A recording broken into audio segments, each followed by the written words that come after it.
연예가의 궁금한 이야기 풍문으로 들어쇼. 오늘 준비한 첫 번째 소식입니다. 지난 4월 26일 배우 송윤아 씨의 이름이 갑자기 포털 사이트 실시간 검색어에 등장했습니다.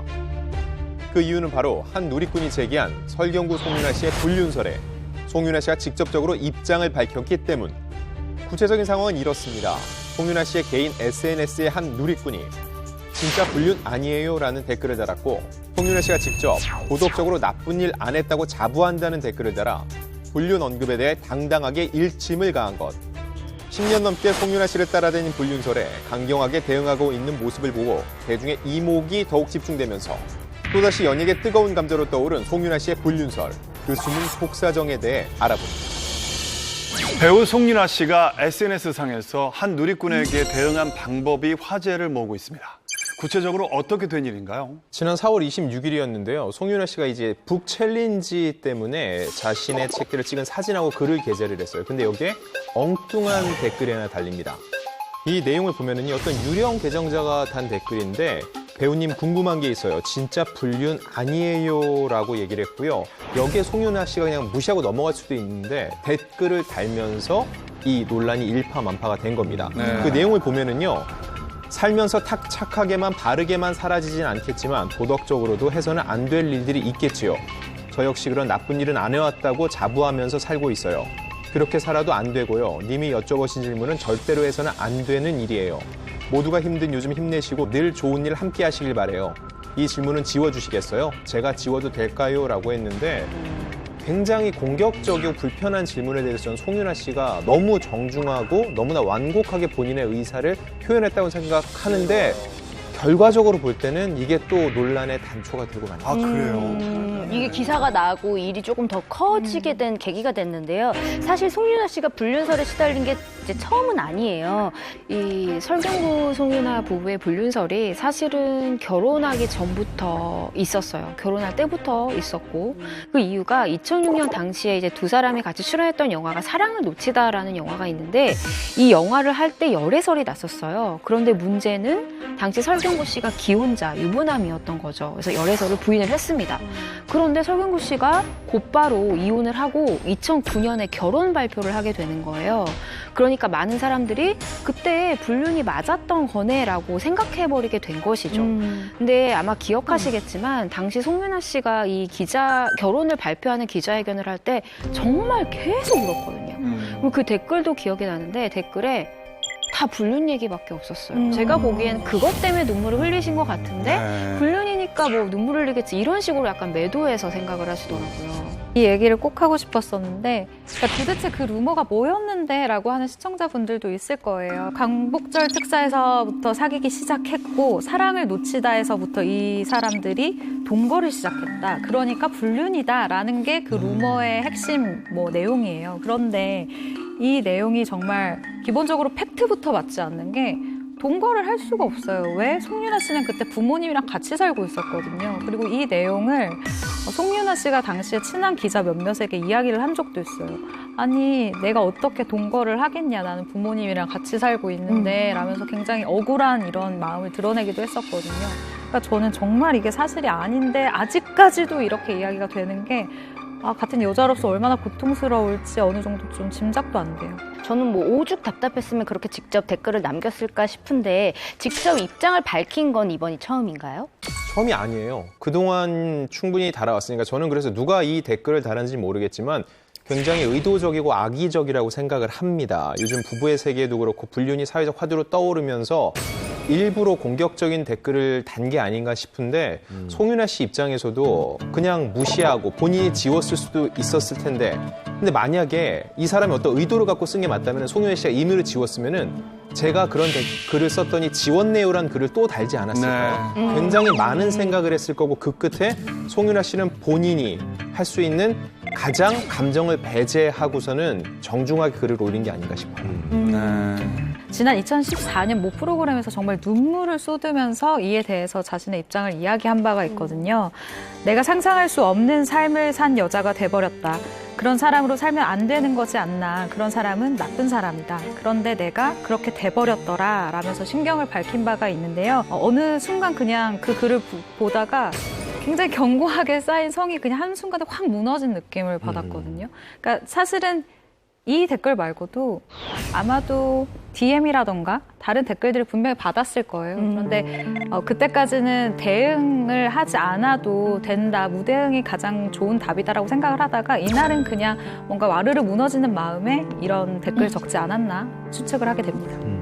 이게 스트레스를 되게 많이 받으면 몸으로 이상이 오잖아요. 근데 네. 송윤아 씨가 그랬습니다. 루머가 너무나 이제 극심하다 보니까 이 몸에 혈들이 막힌 거예요. 그래서 관절, 뭐 무릎이나 복숭아뼈 부위가 새카맣게 변했다고.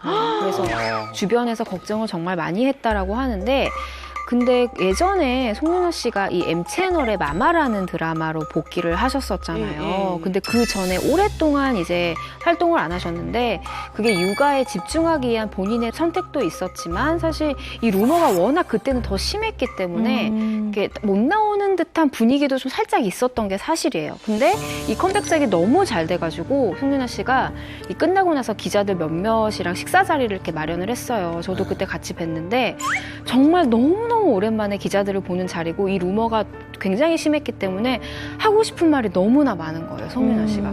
근데 과연 누가, 기자들 중에 어떤 누가 이 얘기를 꺼낼 수가 있겠어요. 그래서 일부러 꺼내지 않았는데 송윤아 씨가 너무나 의외로 먼저 사실 억울하다라는 표현을 썼어요. 사실 저를 두고 되게 많이 마른 것도 알고 그래서 되게 억울한데 하면서 딱 허공을 보시는데 그 표정이 좀 말로는 설명하기가 힘든 것 같아요. 지금 되게 많은 이걸 꽉 누른 사람의 표정? 이런 게 좀 느껴졌거든요. 그래서 더 여쭤보고 싶은데 아무도 물어보지 않았어요. 송윤아 씨의 그 표정이 너무나 많은 걸 말해줘서. 그래서 그 누르고 있는 거를 보고 이게 사실 지금까지 따라다니니까 얼마나 스트레스가 크겠어요. 그걸 이번에 살짝 표현한 게 좀 논란이 된 것 같아서 좀 안타깝습니다. 네. 송윤아 씨가 2016년도에 한 차례 이제 자신의 뜻을 밝힌 적이 있습니다.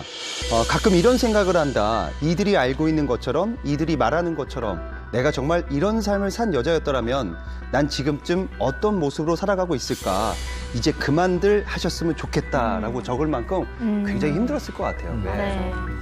근데 당사자도 아닌 분이 계속 10년 넘게 이렇게 쫓아다니면서 악플을 남기는 분들이 꽤 많이 있다고 저는 생각이 들거든요. 그 중에 한 분이라고 생각이 되는데 정말 그 이유도 모르겠고 특별히 이렇게 유령 계정이라면 자기 정체는 끝까지 숨기면서 그냥 툭툭 내뱉는 사람이잖아요. 이런 사람들은 정말 비겁한 사람이에요. 아니 나는 비겁한. 진짜 죄를 좀 물어야 될 것 같아요. 뭐야 유령 계정. 아니 이걸 갖다 하루 이틀도 아니고 해명도 했고 아니라고 얘기했고 다 했는데 계속 지속적으로 계속 물어본 건 도대체 무슨 의도일까요? 그것도 막 따라다녀가면서 무슨 의도예요? 나 알고 싶어서 되게 진짜 궁금해서 그래. 정성스럽다. 진짜 궁금해. 그런 이상민 씨 분들은- 혹시 알아요? 그런 분들은 이제 앞에 내용은 이제 다 안 보고 응. 자기가 이제 본 시점부터 댓글을 달기 시작하더라고요. 그래가지고 아. 그런 분들이 제 게시물에도 좀 있어요. 그러니까 네. 뭐 이런 거예요. 제가 봤을 때는 이 유령 계정 이 사람은 자기가 뭔가 했을 때 그 연예인이 반응한다는 것 자체가 자기는 행복한 기분이 거야. 좋아. 그럴 수 있겠네. 내 말에 반응하네. 그거예요. 이걸 노리는 거야 이런 사람들은. 정말 안타깝네요, 진짜. 저 정도면 충분히 해명을 한 것 같은데 계속 루머가 꼬리표처럼 따라다니고 이러면 사실 여부를 떠나서 정말 힘들 것 같아요, 진짜. 네. 근데 사실 지금 말하면서 생각이 났는데 당시 송윤아 씨가 저희 기자들 몇몇한테 했던 얘기가 지금 생각이 났는데 사실 말하고 싶은 게 되게 많고 억울한데 라고 말하면서 그때 얘기를 했던 것이 쉬는 동안 자기를 정말 힘들게 했던 것은 모든 사람들이 자기를 그렇게 생각하는 것 자체도 힘든데 자기가 쇼핑을 가든 장을 보러 나가든 어디를 가든 심지어 애와 가든 아줌마들이 자꾸 "헉, 괜찮아? 힘들지? 이게 너무 힘들었어요. 그게 더 인정표도 힘들고 비난도 힘들다. 얼마나 그 자기는 힘들까. 그런 사람이 되어 있다라고 얘기를 하시더라고요. 그 오지랖이네요. 그게 본인은 호의라고 생각할 수도 있겠지만 사실 절대 호의가 아니고요. 상대방에 대한 무례라는 걸 좀 알아주셨으면 좋겠어요. 저도 지속적으로 DM을 보내보신 분이 계신데 지속적으로 똑같이 뭐라고? 언젠간 남편이 젊은 여자가 바람난다고 언젠간 남편이 젊은 여자가 바람난다고 계속 지속적으로 남편은 젊은 여자를 좋아한다고 저한테 계속 승질 나지. 저주예요, 저주. 제가 그거 폭력이에요. 볼 때마다 남편한테 가서 항상 물어봐요. 넌 젊은 여자가 좋아? 아니 그걸 왜 또 물어봐요? 왜 물어봐요? 이게 미안해요. 돼요. 그 사람은 공격해야지. 반응이 되는 걸 어떻게 해요? 그러면. 그래서 저 모 프로그램에서 이 거짓말 탐지기에 손을 얹고 나서 남편분이 절대로 연상의 와이프랑 결혼한 걸 후회하지 않는다. 그게 진실로 나왔잖아요. 근데 정말 울먹거리면서 껴안는데 나도 너무 웃으면서도 나 감동받았어요. 저는 개인적으로 문제가 있든 없든 연예인이든 아니든 남의 사적인 영역에는 그냥 좀 관심을 서로 조금 존중해주고 지켜주고 관심을 가지지 않았으면 좋겠어요. 맞습니다. 네. 그런 부분은 또 이제 기사가 또 안 되는 것도 좀 좋은 것 같아요. 맞아요. 예. 아니 근데 송유나 설경구 부부가 결혼한 지 벌써 12년이 되는 걸로 알고 있어요. 그러면 그 아들도 꽤 많이 컸을 컸지. 텐데 그러면 정말 가족들에게 큰 상처죠. 맞습니다. 네. 알아요. 그게 걱정됩니다 정말. 결혼한 지 이제 12년 차고요. 그런 걸 모두 주변 환경을 아는 아이가 있습니다. 누군가가 확실한 문제를 알고 전부 다 근거를 갖고 문제 제기를 하면은 모르겠지만 그게 아니라 근거 없이 하는 얘기들 때문에 이거랑은 전혀 상관없는 아이가 상처받을 수 있다는 걸 항상 생각을 해야 되는데 결과적으로 볼 때 송윤아 씨가 되게 어찌 보면 논란이 될 수도 있는 그런 답글을 단 것 자체가 이런 일이 다시는 일어나지 않길 바라는 마음으로 자식에게 본인은 부끄럽지 않은 부모라는 거를 본인 스스로에게 얘기하고 있는 건 아니었나 싶기도 해요. 사실 뭐 얼마나 다양한 가족 형태가 있습니까? 뭐 이혼을 한 게 무슨 흠이 되는 세상도 아니고 한 부모를 갖고 있는 집안의 아이가 뭐 부끄러워할 필요도 없고 정말 많은 다양한 가족 형태가 있거든요. 그렇게 따지면 그 아픈 사연들, 과거들은 다 잊어버리고 이제 새 출발해서 너무 열심히 잘 이쁘게 잘 살고 있으면 저희들이 응원해 주는 게 기본 도리라고 생각합니다. 맞습니다. 예. 이런 논란이 당사자는 물론 상관없는 가족까지 상처를 받게 하는 것이 바로 악플입니다. 근거 없는 악플로 큰 상처가 되는데 이런 해명을 했음에도 불구하고 악의적인 댓글을 지속해서 다는 일은 절대 없어야겠습니다. 자, 그런가 하면 지난 4월 23일 배우 엄태웅 씨의 아내 윤혜진 씨가 4년 만에 엄태웅 씨 관련 사건에 대해서 심경을 고백했는데요. 어떤 내용이었나요?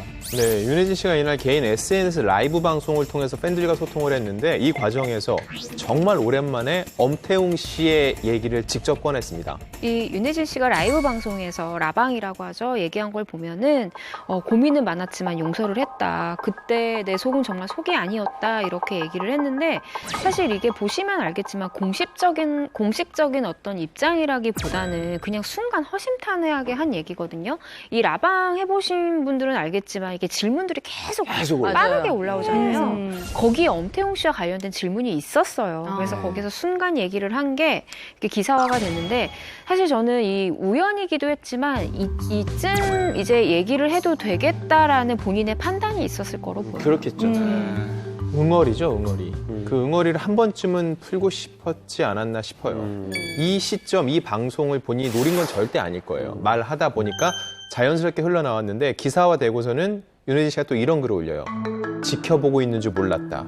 이게 결국은 기사화될 줄 몰랐다는 건데 이 말은 굉장히 저는 진실성이 느껴지는 게 윤혜진 씨는 방송 활동을 하긴 했지만 이분은 비연예인이에요. 그렇죠. 그래서 본인의 SNS를 누군가가 지켜보고 있고 이로 인해서 기사화가 될 거라고는 생각을 못 했겠죠.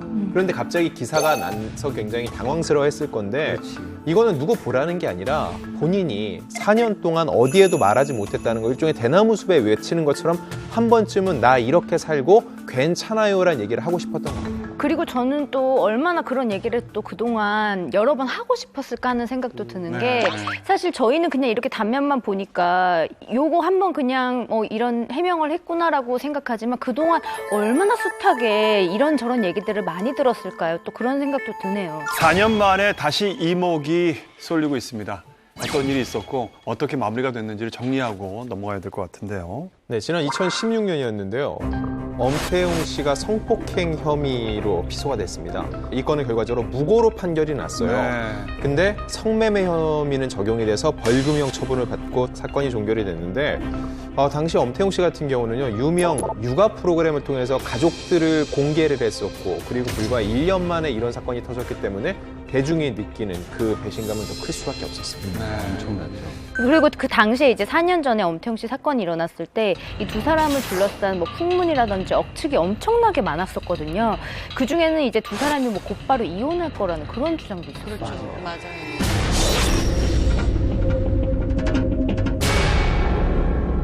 이거에 대해서 뚜렷한 입장을 내지 않으니까 이런 풍문이 점점 꼬리를 물었거든요. 그러다가 이 소문을 일축하는 일이 하나 있었어요. 뭐냐면은 엄태웅 씨의 성매매 사건이 마무리되자마자 온 가족이 2주 동안 발리로 여행을 간 사실이 알려지면서 그런 논란은 일거에 해소가 됐죠. 근데 여기 여행지가 이제 주목을 해야 돼요. 여행지가 발리인데 엄태웅, 윤혜진 부부가 신혼여행 갔던 곳이 발리예요. 근데 정말 사이가 좋으니까 그 신혼여행지 다시 가는 거거든요. 그것 때문에 두 사람은 계속해서 서로 사랑한다 이렇게 얘기가 계속 전해지고 있는 거죠. 그리고 이 일부 누리꾼들이 너무 악의적인 게 윤혜진 씨가 이제 발리에서 돌아와서 엄태웅 씨의 생일상을 차려줬는데 그 사진을 이제 SNS에 게재를 했어요. 근데 거기에 또 댓글에 엄태웅 씨의 돈을 보고 이혼을 안 하는 게 아니냐는 풍문을 제기했다던데 이게 진짜인가요? 정말 쓸데없는 누리꾼들이네요. 근데 어떻게 그렇게까지 얘기를 할 수가 있을까요?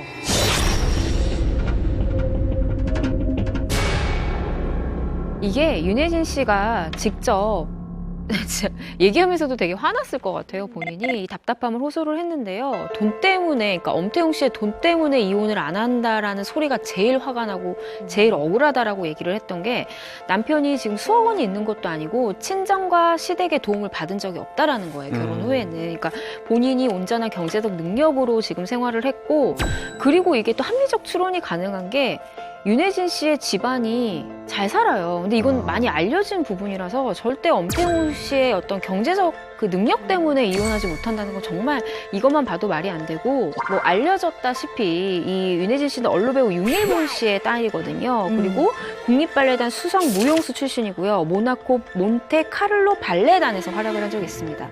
근데 아시겠지만 이 꿈을 이루기 위해서는 정말 많은 경제적 지원이 필요하거든요. 무용하시는 분들 잘 돈 사는 많아요. 집안의 딸이고 본인도 경제적 능력이 있습니다. 이건 정말 낭설이에요. 상식적으로 볼 때 엄태웅 씨가 명백히 잘못했기 때문에 변호사들이 좋아하는 용어 귀칙 사유가 발생했기 때문에 윤혜진 씨는 많은 위자료와 재산분할에서도 유리한 고지를 점할 수 있었습니다. 귀책 사유. 그렇죠. 네네. 그럼에도 불구하고 이혼하지 않았거든요. 엄태웅 씨가 모아둔 돈은 얼마나 많을지 몰라도 사실 소송이라는 게 결국은 법무법인만 돈을 번다는 얘기하잖아요. 그 비용으로 다 쓰고 별로 남은 게 없고 연예인들은 참 안 좋은 게 뭐냐면 일반적인 사람들은 어떤 불미스러운 일에 휩싸였을 때 그래서 일자리 잃으면은 아르바이트라도 할 수 있거든요. 왜냐면 그 사람이 무슨 일을 저지르는지 모르니까. 얼굴이 알려진 연예인들은 뭐 하나 불미스러운 일에 휩싸이면 아무것도 못해요. 네. 수입이 제로가 되고 CF 찍어서 위약금 소송까지 걸리게 되면은 오히려 마이너스가 됩니다. 근데 그 상황에서 윤혜진 씨가 이렇게 엄태웅 씨를 보듬은 거예요. 이거는 가족이 가족을 보듬은 거지 이혼을 하고만의 문제가 아닙니다. 그런 분은 몰라요. 아니 그때 당시에 SNS에 뭐 많은 누리꾼들이 찾아가서 굳이 왜 이혼을 안 하냐, 왜 용서를 해주냐, 왜 근데 그거를 본인의 선택에 그럼. 남들이 뭐 그걸 왜 부부는 알 수 없습니다. 어떻게 하는지 될지. 도무지 이해가 안 가더라고요. 그럼요. 솔직히 말해서 윤혜진 씨한테 이렇게 저렇게 얘기할 게 아닌 게 윤혜진 씨 속은 말이었겠냐고요. 맞아요. 그게 그 분도 그 자기가 속이 막 이럴 텐데 그걸 옆에서 막 이렇다 저렇다 막 풍문이 나는 정말 그게 안타깝네요. 정말 그럴 때는 우리가 좀 가만히 있어줘야 돼요. 정말. 예. 여기 엄태웅 씨가 4년을 활동을 안 했는데 그러면 경제적인 어떤 책임은 힘들지. 누가 책임을 졌을지 그것도 그렇죠. 궁금하거든요. 예. 맞습니다. 사실 엄태웅 씨가 4년간 거의 무직 상태였다고 보면 되고요. 윤혜진 씨가 대신에 가장 역할을 했어요. 이게 경제적으로 적극적으로 활동을 했는데 2017년 여성복과 키즈 상품 전용 쇼핑몰을 오픈을 했는데요. 이 딸이 모델로 나서서 이게 시너지 효과가 났는지 기획하는 상품마다 다 이게 품절이 되고 매진이 됐어요. 맞아요. 그리고 또 2019년에는 개인 방송 채널을 오픈을 했는데 여기도 꽤 사람들이 많이 몰리더라고요. 소비자들과 활발한 활동을 하고 있는 걸 보면은 약간 CEO로서 자질이 있으신 것 같아요. 엄태웅 씨는 어떻게 지냈는지 굉장히 궁금한데 이 엄태웅 씨가 2017년 2월에 이 김기덕 감독이 제작한 영화죠. 그 이주연 감독의 독립영화 포크레인에 캐스팅이 됐어요. 근데 사실 이때 비난 여론이 상당했기 때문에 성매매 사건 6개월 만에 이 합류를 컴백을 하게 된 거거든요. 그래서 너무 이르지 않나? 약간 좀 걱정이 됐는데 이 비하인드를 들어보니까 이 사건이 일어나고 나서 엄태웅 씨가 굉장히 경제적으로 곤란한 처지에 놓였었어요. 그래서 러브콜이 아예 전무한 상황이었기 때문에 그러면 배우로서 굉장히 심리적으로 불안하잖아요. 가장인데. 그래서 이 영화는 상업용 영화가 아니고 독립영화이기 때문에 어렵게 결정을 했다라고 하고 사실 출연료도 거의 많지는 않은 편이에요. 원래 엄태웅 씨가 받던 거에 비해서. 그래서 정말 활동이 필요해서 했다라는 느낌이 들었고 이 이후에는 공식적인 활동은 없는 상황이었습니다. 근데 어쨌든 그 이후로 어떤 입장도 취하지 않고 있는 엄태웅 씨 대신에 이 아내 윤혜진 씨가 남편의 배우 복귀 시기에 대해서 뭐 본인이 직접 이렇게 얘기를 했다고 하는데 그건 무슨 뜻인가요? 이게 사실은 그 엄태웅 씨나 윤혜진 씨의 공식 입장은 아니고요. 우리가 아까 이야기했었던 그 라이브 방송에서 아주 편하게 이야기를 하다가 흘러나온 이야기입니다.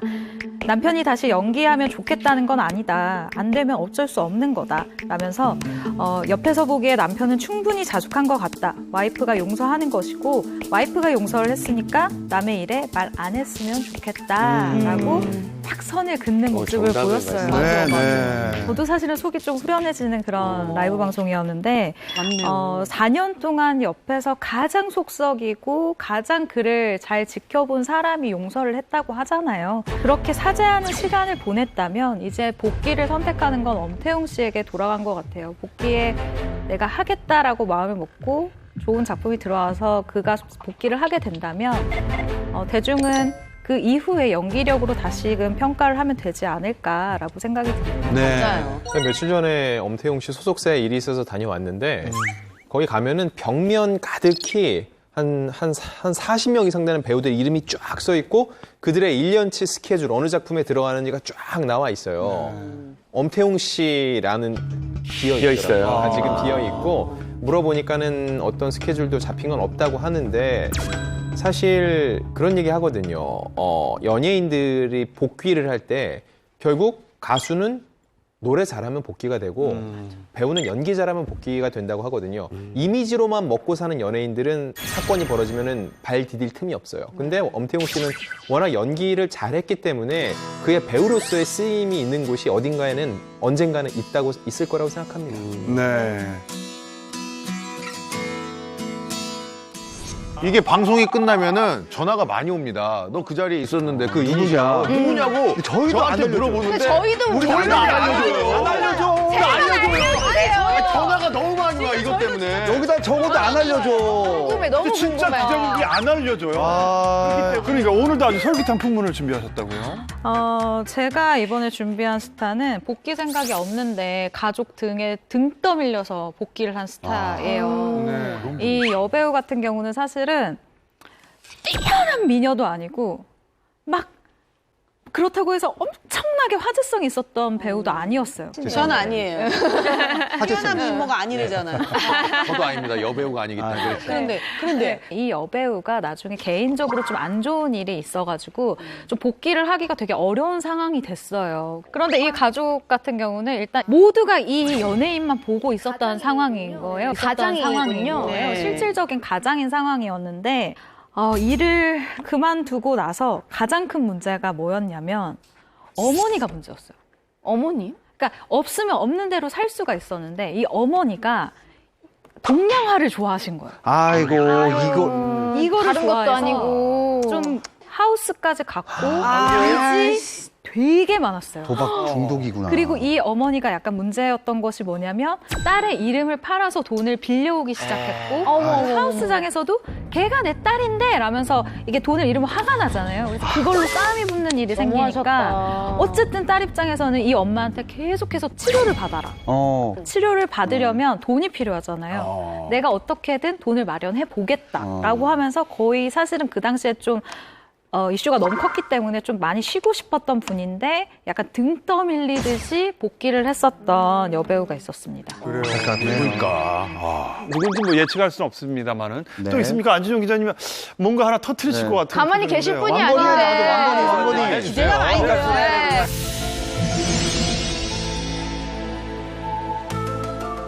이분은 진짜 연기를 잘하세요. 배우들이 소속 기간이 안 끝냈는데 일부러 내보내거나 풀어주는 경우가 별로 없거든요. 어우, 맞아요. 거의 근데 이 없지. 사람은 나왔어요? 도저히 못 견디니까 그냥 회사에서 나가라고 해서 내보내요. 회사에서 뭐. 회사에서 그런 경우 내쫓았어? 진짜 없는데. 근데 또 다른 회사에 가서도 이분은 매니저를 폭행을 했어요. 아. 매니저를 실제로 폭행을 했고 공백기를 갖고 있다가 작품을 또 하기는 하는데 이런 소문이 나다 보니까 예전처럼 활동을 활발하게 네. 또 이제 그렇게 우호적인 여론을 갖고 사람들이 바라보지는 않는 그런 상황. 그 매니저 폭행한 게 이게- 외부에 알려졌나요? 안 알려졌죠. 왜냐면은 예. 소속 일 때 벌어진 일인데 그게 알려지는 것 자체가 자기 식구에게 또 피해를 끼치는 일이기 때문에 조용히 마무리를 했습니다. 네. 저 이분 좀 덧붙여서 조금만 더 네, 얘기해 네, 줄까요? 네. 사실 아세요? 이거를 이 사건이 발생했을 당시에 만나는 매니저들마다 이거 제발 기사화해달라. 이 배우는 제명을 해야 네. 된다라면서 분노해했어요. 그래서 이거를 좀 취재한 적이 있는데 사실 기사화를 정말 하고 싶었거든요. 너무 화가 나서. 근데 이 피해자들이 숨어버리니까 이거를 어쩔 수 없어. 부인해버리면 제가 명예훼손이 될 그죠. 수도 있기 때문에 쓰지는 못했는데 취재했을 때 이 폭행을 당한 매니저분들이 많은데 그 중에 한 분은 자녀분이 있는 가장이었어요. 근데 매일 번 맞고 전치 거의 뭐 5주, 6주 가까이 나온 이 폭행을 당했거든요. 그럼 한 번이 아니라 매번 폭행을 자주 했다는 때렸어요. 거예요? 근데 그날 특히 심하게 때렸는데 병원에 입원까지 한 거예요. 와, 이거 심각하네. 이거. 그래서 이게 일을 그만뒀는데 이분이 너무나 회의감을 느껴서 가장임에도 불구하고 매니저 일을 더 이상 하지 않겠다라고 서울을 떠난 일이 있었어요. 저 10초만 덧붙여도 돼요, 이 배우.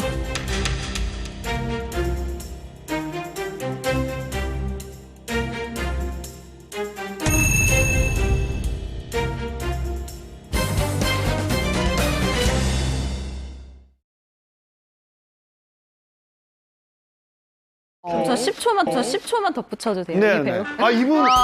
이 배우에 대해 할 말이 다들 스무고개도 아니고. 아니, 진짜 이렇게까지 지금 저희가 많이 출연한 기자님들이 배우들이 알고. 계속 바뀌었거든요. 네, 저희 지금 계속 바뀌고 다시 한 저 번만 죄송한데요. 계속 바뀌고 있어요. 힌트 하나만. 기자님들 말씀하시는데 방해되니까 출연 좀 하시면서 깜짝 치지 마세요. 이 사람이 맞다, 저 사람이 맞다, 저희서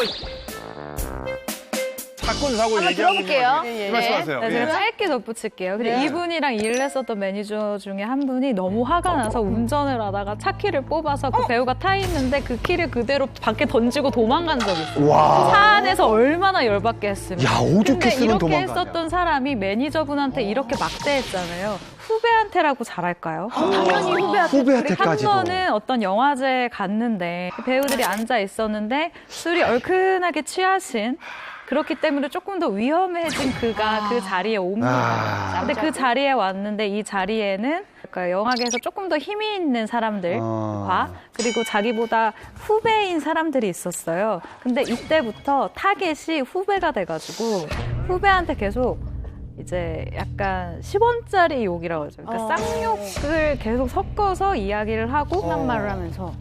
너 근데 뭔데? 네가 배우야? 부터 시작해서 이유 굉장히 없이. 네, 배우라고 앉아 있는 사람한테 네가 배우야? 너 어디 나왔는데? 이런 식으로 계속해서 시비를 건 거예요. 그 선배가 워낙에 이쪽에서 악명이 자자해서 싸우고 싶지 않다라는 마음으로 그냥 가만히 있었다고 하더라고요. 근데 그가 오자마자 그 분위기가 그렇게 되는 거 보고 다음날 그가 온 자리마다 다 그거 도착하면 깨지고 다른 사람들이 다들 피했군요. 네, 피했다라고 하더라고요. 이번에는 기자님들이 직접 취재하는 풍문 비하인드 시간입니다. 어버이날에 걸맞는 흥미로운 비하인드 스토리를 준비하셨다고요. 네, 오늘의 풍문 비하인드는 이 스타들의 부모님과 관련된 정말이지 눈물 없이는 들을 수 없는 감동적인 뒷얘기를 준비해봤는데요. 자세한 이야기 영상으로 먼저 보시죠. 원빈, 수지, 아이유 씨, 이 세 분의 공통점이 뭔지 아시나요? 원빈, 수지, 아이유. 와, 이건 뭐 태어난 것만으로 효도한 거 아닙니까? 바로 연예계를 대표하는 효자, 효녀 스타라는 점입니다. 먼저 원빈 씨는 연예계 데뷔 10년 만에 약 117평에 달하는 고급 주택을 지어 부모님께 선물한 것은 물론 아 근데 너무 집도 예쁜데요? 너무 어마어마하다. 이나영 씨와 결혼할 당시엔 연로하신 부모님을 배려해 고향인 정선에서 식을 올릴 만큼 효심이 지극합니다. 아 근데 결혼식도 정말 센세이션했어요. 올해로 데뷔한 지 벌써 8년이 흘렀어요. 지금의 수지가 되기 위해 그동안 숱한 노력을 거듭했죠. 국민 첫사랑 수지 씨는 어려운 환경 속에서도 자신을 예쁘게 키워주신 부모님께 집 선물은 기본. 어머니에겐 카페를, 아버지에겐 태권도장을 마련해드린 사실이 알려져 화제를 모았습니다.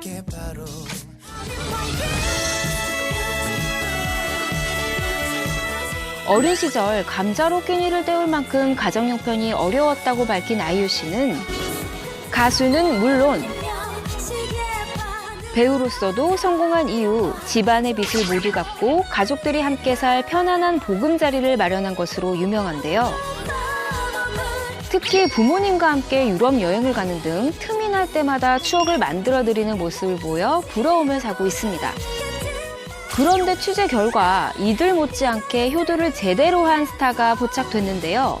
빚더미였던 마이너스 통장에서 수백억대 자산가로 성공. 집안을 일으키고 효도까지 제대로 하는 스타들을 풍문쇼에서 공개합니다.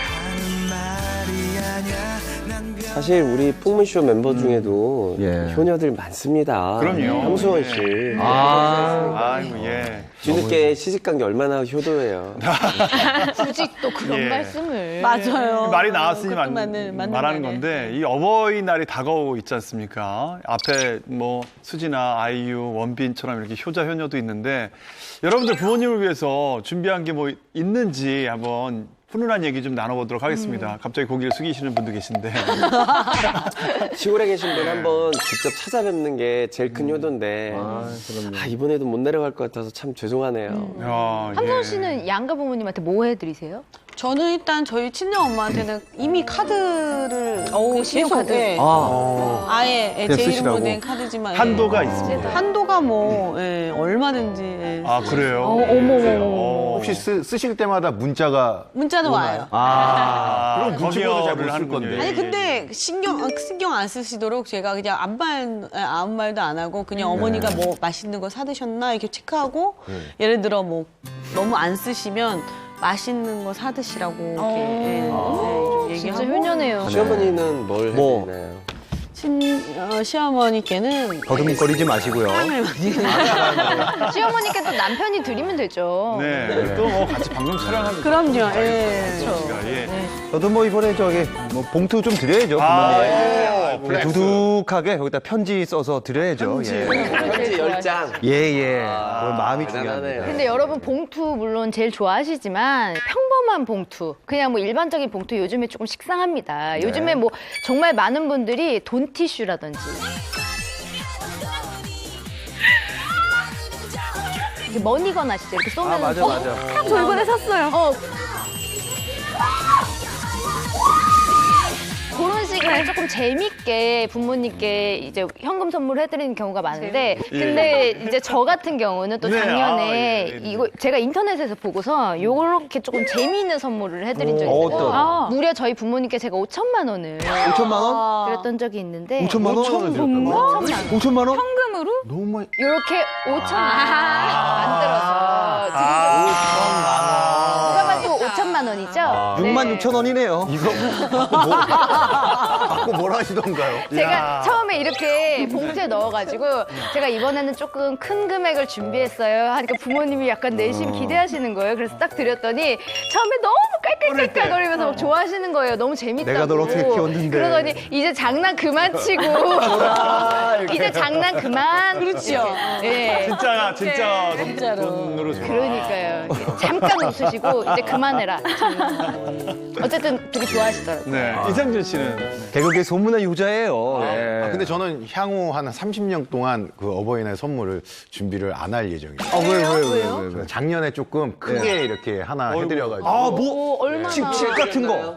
집 말고 그냥 뭐 엄청난 거? 래퍼들이 좀 TV를 보면은 부모님에게 그쵸? 꼭 돈을 벌면은 가장 먼저 이걸 선물해주고 싶다고 해가지고 그게 뭐지? 고가의 시계를 아버지나 어머니한테 선물해준다고 이야. 해서 놀래는 거야? 저도 이제 그 래퍼들을 또 보고 나서 했구나. 저도 그래서 사서 근데 본인은 래퍼가 드렸습니다. 아니잖아요. 나 한 대만 좀 내가 너만 세대 차야. 해퍼네요, 해퍼. 그래가지고 예. 시계가 최소 700만 원 이상인데. 그 이상이고 그래서 어머니가 맨 처음에 싫어하셨어요. 이게 나한테 뭐가 필요하냐. 난 안 간다. 근데 그러는데 은근히 좋아하신다니까. 그거를요 안 빼세요. 이거를 빼면은 이게 시계가 안 간다고 계속 움직여줘야지 시계가 안 멈춘다면서요. 그러니까 그걸 계속하면서 이걸로 뜨개질을 계속하세요. 시계 안 멈추려고 오시겠어요, 어머니 관절염. 움직여야지 시계가 간다고 뜨개질을 계속하십니다. 그거 한다면. 귀여우시다. 운동 시키시는 거구나. 예. 그래도 얼마나 뿌듯하셨겠어요. 예, 좋아하시더라고요. 자, 이렇게 나름대로 다들 효도를 하고 계셨네요. 예, 저희 부모님이 안 봤으면 좋겠네요.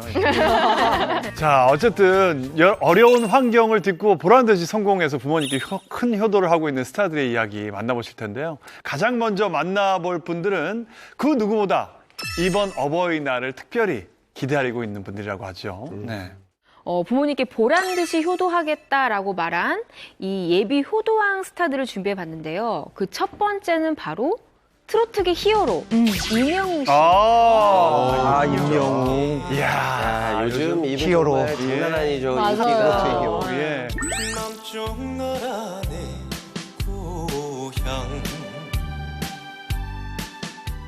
네. 저희 시어머니가 예. 이명웅 씨를 너무 이명웅 아리를 앓고 계세요. 이명웅 씨 뭐 노래, 뭐 환경 이걸 저한테 다 얘기해 주셔서 제가 이명웅 씨에서 모르는 게 없어요. 알고 있어요. 그러니까 미스터 트롯을 계속 틀어놓고 계시더라고요. 계속 틀어놓고 있고요. 저희 딸도 트로트에 반응을 해요. 춤을 그렇게 춰요. 엄마 닮았네. 네. 가족이 다 아리를 했고. 예. 그래요. 예.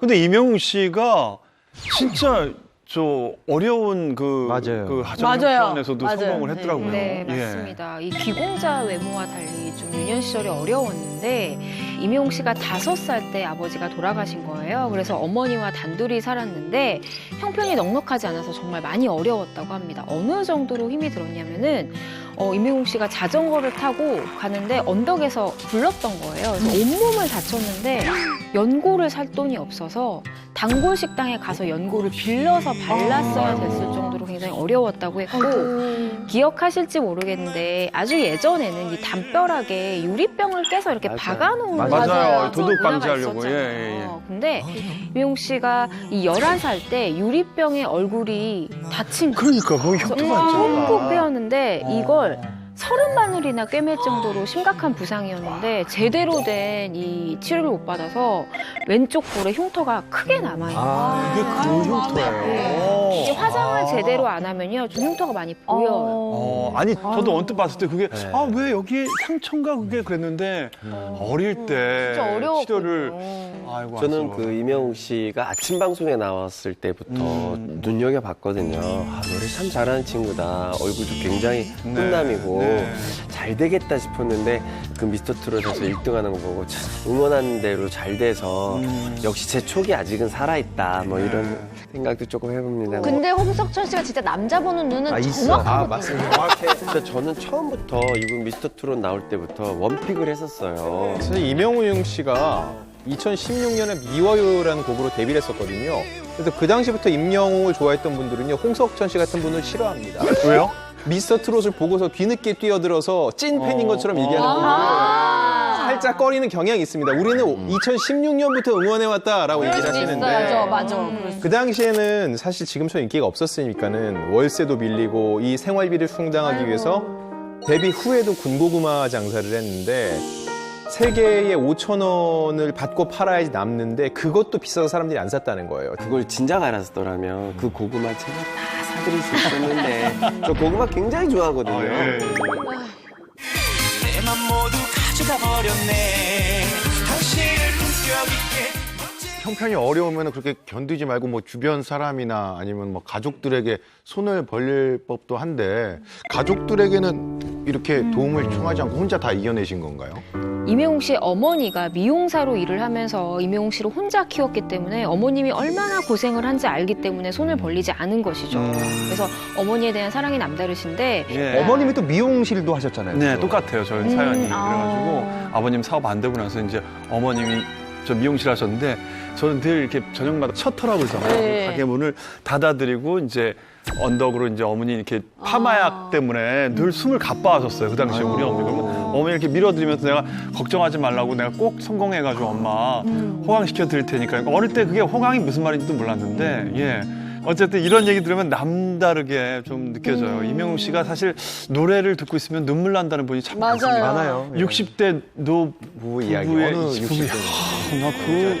그것도 그렇고 정말 그러니까 그게 자기가 그런 아픔이나 이런 여러 가지 맞아요. 감정들을 겪어봤기 때문에 노래하실 때 그게 다 경험으로 돼서 나오는 거예요. 나오니까 네. 저희들이 받을 때 그걸 확 감동을 받는 거예요.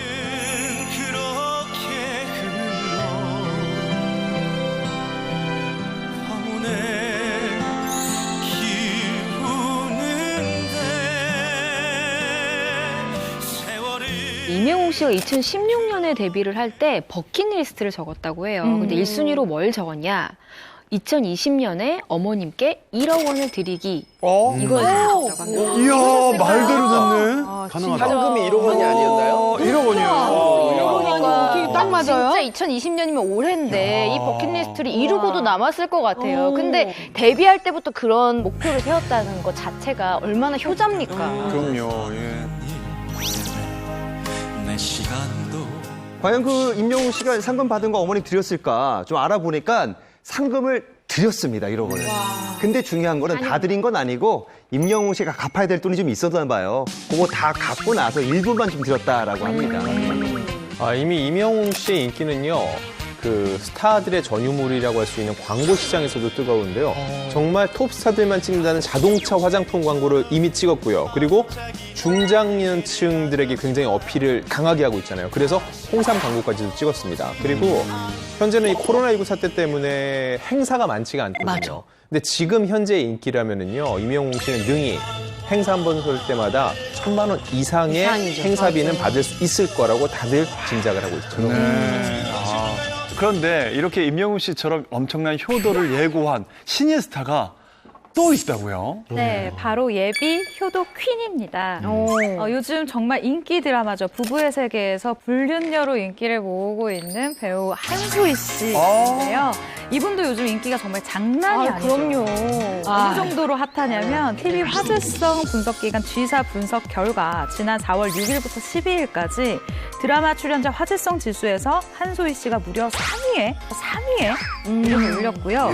대형 포털 사이트 인물 캐릭터 일간 검색어에 한소희 씨가 맡은 여다경 이 캐릭터가 무려 1위를 차지할 만큼 인기가 어마무시합니다.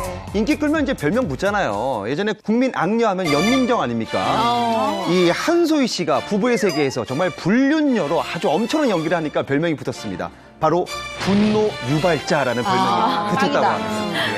그런데 최근에는 조금 분위기가 바뀌는 게 그러니까 나도 예. 한소희 씨가 되게 왜 짠하게 느껴지지 이럴 정도로 좀 불쌍하다 안타깝다 이런 시청자분들이 굉장히 많더라고요. 그만큼 한소희 씨에 대한 호감도가 상승한 거기 때문이죠. 불륜녀인데 이상하게 밉지가 않아요. 그만큼 캐릭터를 좀 매력적으로 소화하고 계신데 그래서 한소희 씨가 이 착용하고 바르는 모든 것이 지금 또 화제가 되고 있습니다. 뭐 한소희 립스틱, 한소희 가방으로 불리면서 이제 핫 아이템으로 떠올랐는데 그래서 지금 CF 쪽에서도 좀 반응이 오고 있어요. 뭐 패션, 음료, 식품까지 많은 곳에서 지금 한소희 씨한테 러브콜을 보내고 있어요. 지금 드라마 속에서는 금수저 집안의 외동딸로 나오기도 하는데 외모만 보면 실제로도 진짜 그럴 것 같거든요. 그런데 한소희 씨도 어려운 환경 속에서 자랐나요? 한소희 씨 정말 대단한 것 같은 게 네. 풍문쇼에서 다루는 스타는 제가 분류해 보니까 대충 세 종류거든요. 현역 톱스타, 한때 잘 나갔던 스타, 무리를 일으킨 스타. 예. 전혀 해당이 되지 않는데 오, 예, 한소희 씨를 우리가 신기했다. 다루고 있어요. 예. 그만큼 요즘 인기가 많다는 얘기인데 2018년에 한소희 씨가 올린 한 글이 있거든요. 거기 보면 이런 내용이 있어요. 벌써 저는 25살이 됐습니다. 어린 나이지만 단돈 30만 원을 들고 서울에 올라왔던 20살의 저를 생각하면 마치 10년이 지난 듯 아득하기만 합니다. 매일 눈을 뜨면 강남의 한 호프집으로 출근을 해 다음날 해가 뜰 때까지 일했던 제가 그 해를 견뎌줬기에 지금의 제가 있지 않나 싶습니다. 라고 긴 얘기를 썼는데 이 얘기를 통해서 우리가 유추해 볼 수 있는 것은 아르바이트를 하면서 생활을 이어나갈 정도로 풍족하지 않았다는 거죠. 이게 2년 전에 쓴 글이에요. 네네. 제가 그 한소희 씨를 그 데뷔했을 때부터 이렇게 뜨기 전에 한 2번 정도 인터뷰를 했었는데 기자님 저 진짜 안 해본 일이 없어요. 호프집도 했고 옷가게도 했고 뭐 저 무슨 장난감 가게에서도 일하고 카페에서도 일하고 저 진짜 알바 많이 했어요. 이렇게 얘기를 하더라고요. 혼자 상경해서 진짜 힘들었었나 보네요. 보통 지방 출신의 연예계 지방생들이 대부분 서울에 와서 처음 하는 게 이런 알바들입니다. 뭐 저도 이제 전단지 나르고 뭐 학교 다니면서 뭐 식당에서 아르바이트도 하고 근데 되게 많은 아르바이트를 했는데 그런 것들이 나중에는 이제 방송을 하거나 연기할 때 굉장히 큰 소스가 돼요. 아마도 한소희 씨도 그런 아주 힘든 시간이 있었기 때문에 지금 연기를 아주 그 나이에 깊이 있게 너무 깊이 있는 연기력이 나오잖아요. 어려웠던 시기들이 아마 밑바탕이 되지 않았나 싶습니다. 홍석천 씨 그 어려웠던 기간을 좀 더 길게 잡았으면 지금 더 깊이 있는 연기가 나오고. 너무 일찍 스타가 됐어요. 한소희 씨가 이제 사방의 적이야. 예. 한소희 씨가 24살 때 이제 드라마 다시 만난 세계를 통해서 이제 데뷔를 했는데 그 이후로 뭐 동꽃, 백일의 낭군님을 출연하면서 뭐 꾸준히 작품을 이어갔는데 네. 이런 얘기를 해요. 지금도 고정 수입이 없으면 조금 불안함을 느낀다. 그러니까 데뷔 후에도 이 서울살이가 굉장히 힘들었다 이렇게 좀 보시면 될 것 같아요. 거의 안 쉬고 작품을 했네요. 네네. 한소희 씨 고향이 울산인데 울산을 대표하는 미인이 있죠. 김태희 씨랑 씨. 심지어 같은 고등학교를 다녔어요. 그러다가 이제 미술을 하느라고 예고로 편입을 했는데 그 다음에 부모님은 배우보다는 계속 미술 학도로서 길을 가길 바라셨나 봐요. 그런데 갑자기 대학 진학도 안 하고 갑자기 30만 원 덜렁 들고 서울로 간다고 하니까는 부모님이 적잖이 당황을 하셨겠죠. 그런데 금전적으로 지원을 안 해주면은 돌아오겠지라고 내심 생각을 하셨던 것 같아요. 그런데 생활비 지원을 일절하지 않았는데도 한소희 씨가 끊임없이 이렇게 아르바이트를 하면서 꿋꿋이 버티다가 지금의 이런 성공 시대를 열었다는 거죠. 네. 근데 저는 이제 한소희 씨를 모내꽃에서 처음 제가 뵙고 저도요. 너무 인상이 남는 거예요. 그러니까 이제 자기가 그 정도 되고 자기의 어떤 그 예감이란 것도 있었을 거예요. 아 나는 가면 성공할 수 있다. 이 길로 가면. 나는 이 길은 뭔가 될 것 같다. 확신이. 확신이 있으니까 오셨을 거예요, 솔직히. 예. 이 미술을 전공하던 한소희 씨가 갑자기 연기로 이제 뭐 진로를 변경한 특별한 이유가 있었나요? 열렬한 지지자가 있었기 때문이에요. 이 할머니인데요. 한소희 씨 할머니가 한소희 씨가 연예인이 되는 게 꿈이셨다고 해요. 그래서 너는 연예인이 됐으면 좋겠어 이런 얘기를 계속 어릴 때부터 해주셨던 거죠. 그래서 한소희 씨도 자연스럽게 내가 TV에 나왔으면 좋겠다라면서 이쪽 일을 꿈꾸게 됐다고 합니다. 할머니가. 근데 실제로 봐도 사실은 너무 예뻐서 할머니께서 얘는 연애를 해야 되겠다라고 생각하셨을 수도 있을 것 그렇죠. 같아요. 맞아요. 그 정도로 눈에 띄는 미모였다라는 게 기억이 나는데 부모님께서 맞벌이 때문에 굉장히 바빠서 5살 때부터 할머니가 진짜 딸처럼 키워주셨대요. 돈의 꽃때 아까 얘기해 주셨지만 굉장히 표독스러운 연기를 했단 말이에요. 근데 할머니가 그 연기를 보더니 평을 딱 이렇게 했어요. 아주 너처럼 나왔다. 아니 그게 뭐야? 칭찬도 아니고. 너가 초등학생 때, 너가 아주 아기 때 이 할머니한테 바락바락 대들던 거 그대로 써먹고 있구나. 이러면서 굉장히 칭찬을 해주면서 뿌듯해 하시더래요. 근데 고집이 있나 보다. 어렸을 때부터 고집이 있었나. 그러니까 이렇게 30만 원 들고 서울에 올라와서 어린 나이에 성공을 하죠. 야물딱 찐 거죠. 그렇죠.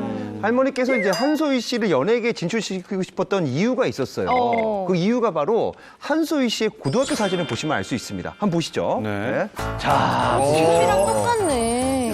지금하고 똑같다는 말은 완전 자연미인이라는 얘기입니다. 그러네요. 아니, 그것뿐만 아니라 비율이랑 해가지고. 비율이 실제로 봐도 장난이 아니에요. 근데 이 정도 미모면은 이야. 할머니가 아니라 사돈의 팔촌이어도 연예인 하라고. 해라, 그렇지. 이렇게. 그러니까 그러니까 한소희 씨가 이제 뭐 지금도 너무 아름답지만 네. 어렸을 때 더 아름다웠다라는 얘기가 있어요, 사실. 그래서 할머니가 얼마나 그 소녀가 예쁘니까 빨리 데뷔하라 뭐 이렇게 한 거죠, 사실. 네. 어떻게 보면 한소희 씨가 할머니의 소원을 이루어드린 건데 부모님은 속상하셨겠지만은 할머니에게 큰 효도를 한 것 같아요. 네. 할머니와 나눈 메신저 내용을 보면은요, 한소희 씨에 대한 그 애정이 정말 듬뿍 담겨 있거든요. 한소희 씨가 할머니를 내 전부라고 표현하기도 하는데, 울산에서 30만 원 들고 올라왔을 때 부모님이 돈 떨어지면은 금방 내려오겠지 싶었는데 할머니는 주신 게 아닌가 싶기도 합니다. 그럴 수 있다. 그렇죠. 할머니가 갖고 있는 쌈짓돈을. 아, 근데 그랬으면 더 감동이에요. 내 손녀 굽는 꼴을 어떻게 보면 맞아. 이렇게 이쁜 손녀를. 예. 저도 한소희 씨 신인 때 인터뷰 했었었는데, 근데 한소희 씨는 신인일 때부터 그냥 실물이 머리부터 발끝까지 너무 이쁜 거예요. 아, 이 친구는 무조건 잘 되겠다는 생각이 들었거든요. 근데 이 친구가 되게 매력적이라고 느낀 부분이 뭐냐면, 책하고 이 음악을 듣는 스펙트럼이 장난이 아닌 거예요. 되게 괜찮고 매력 있는 친구. 이 친구는 더 잘 될 거라고 생각해요. 아, 그래요. 예. 제가 웬만하면 정말 여배우한테는 언급조차 안 하고 있는데 한소희 씨는 너무 예쁘더라고요. 너무 예쁘고 연기도 저 구력에 또 저 김희애 씨랑 같은 그 선배들 씨랑, 사이에서 주눅 들지 않으면서 저렇게 버틸 수 있다는 건 대단한 재능을 갖고 있는 거거든요. 그래서 전 정말 여다경 한 표 묻어가겠습니다. 아, 예. 한소희 씨의 이제 할머니 나이가 82살인데 뭐 바라는 게 이거밖에 없어요. 그냥 건강하게 오래오래 사시는 게 바람이라고 해요. 그리고 아직까지 뭐 집이나 자동차를 선물한 적은 없는데 버는 돈을 가족에게 드리는 게 가장 큰 행복이다라고 얘기를 했다고 합니다. 진짜 효녀네요. 올해 스타덤에 올라 통큰 효도를 예고하고 있는 임영웅, 한소희 씨와 달리 톱스타 중에 찢어지게 가난했던 가정 형편을 극복하고 보란듯이 성공해서 큰 효도를 한 스타가 있습니다. 어떤 분인가요? 네, 그 주인공은 현재 방영 중인 슬기로운 의사생활에서 정말 넉살스러운 연기는 물론 직접 OST까지 불렀는데 이게 또 음원 차트 1위를 했어요. 바로 배우 조정석 씨. 제가 제일 좋아하는 배우예요. 아니 근데 조정석 씨 보면은 연기할 때 보면 굉장히 유쾌하고 끼도 많으시고 그리고 재밌으셔가지고 어렸을 때 가정 형편이 어려운 줄 그런 느낌이 없거든요, 사실. 예, 그늘도 없고. 근데 어렸을 때 형편이 안 좋았다고 하시는데 그게 진짠가요? 대학로에서 같이 연극할 때부터 알았던 동생인데 워낙 또 끼가 많고 너무 잘하는 친구죠. 노래도 잘하고 뮤지컬을 너무 잘해요. 맞아요. 그래서 저 친구 참 잘 되겠다 싶었는데 여러분들한테 이렇게 사랑을 많이 받을 줄 몰랐습니다.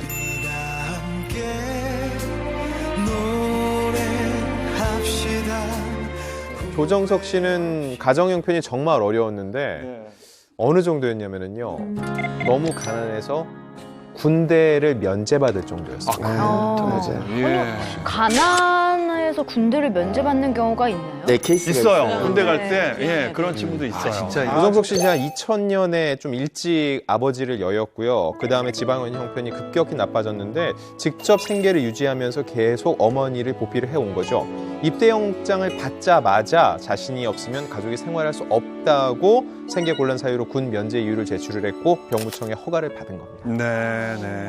이제 생계곤란 사유로 병역 면제를 받는 거 좀 알아보니까 일단 가족 구성 비율 그리고 재산액 월 수입액이 법에서 정한 기준에 맞아야 하는 건데 조정석 씨는 이제 군 면제 받은 2000년 생계곤란 기준인 이 재산액이 1,300만 원 이하, 월 18만 원 이하입니다. 그러니까 이것만 봐서도 조정석 씨가 그 당시 얼마나 형편이 어려운 걸 알 수 있는 거예요. 월 수입이 18만 원 이하. 그러니까 이때 연극하고 저 대학로에 있을 때니까. 조정석 씨의 군 면제 사실은 2012년도에 알려지게 됐었는데 사실 그 이전에도 기자들과 인터뷰를 하게 되면은 이제 가족에 대한 굉장히 애틋한 마음을 나타내기도 했었어요. 어머니를 볼 때 가장 힘들다, 가슴이 아파서, 목이 메어서라고 얘기한 적도 있고요. 또 나의 첫 번째 소원은 우리 집 형편이 좋아지게 돈 많이 주세요다라고 이야기를 한 적도 있습니다. 뮤지컬이나 작품을 할 때 주인공이 아닌 이상은 사실은 출연료가 그렇게 많지가 않은데 그래서 대부분 잠깐이라도 아르바이트 자리가 있으면 어디 가서 아르바이트하고 어디 투잡하죠. 가서 또 뭐 결혼식에 축가 부르는 아르바이트 하면 돈이 조금 되니까 굉장히 좀 오랫동안 고생하는 친구들이 굉장히 많아요. 대부분. 근데 그런 분들이 대부분 나중에는 잘 되고 또 인기를 오랫동안 지속을 하시죠. 조정석 씨처럼. 예. 네. 사실 이전까지 조정석 씨가 이 사실을 안 밝혔었는데 그 당시에 제가 다니던 매체에서 기사를 썼었어요. 왜냐면은 그 시기에 유독 연예인들의 군 병역 문제가 계속 불거지는 상황에서 조정석 씨가 인기가 막 올라오는데 이분이 이렇게 면제받은 사실을 알게 된 거죠. 내용 자체가 이런 내용을 다 썼음에도 불구하고 당시 멀쩡해 보이는 대한민국의 남자 배우가 군대를 가지 않았다는 것만으로 비난의 화살이 쏟아졌는데 그때 회사로 전화가 진짜 많이 왔어요. 근데 단순한 팬들이 아니라 조정석 씨를 봐온 지인이다라고 하는 사람들의 전화가 있었는데 정석이는 정말 힘들게 살았고 걔가 없었으면은 가정을 지탱할 수도 없었고 맞아요. 누구보다 잘 살아온 아이다. 진짜 괴롭히지 않았으면 좋겠다라고 얘기를 했는데 그 앞에 우리가 그런 의도로 기사를 쓴 게 아니다. 읽어달라는 말조차 할 수 없더라고요. 그만큼 조정석 씨가 열심히 살아왔고 정말 잘 살아온 사람인 건 제가 느꼈어요. 그래요. 오. 조정석 씨가 그렇게 어린 나이부터 어머님을 부양했다고 하니까 저는 장남인가 했었는데 방송 통해서 보니까 늦둥이 막내라고 하더라고요. 그러면 어머니가 연세가 꽤 높으셨을 것 같은데 어떤가요?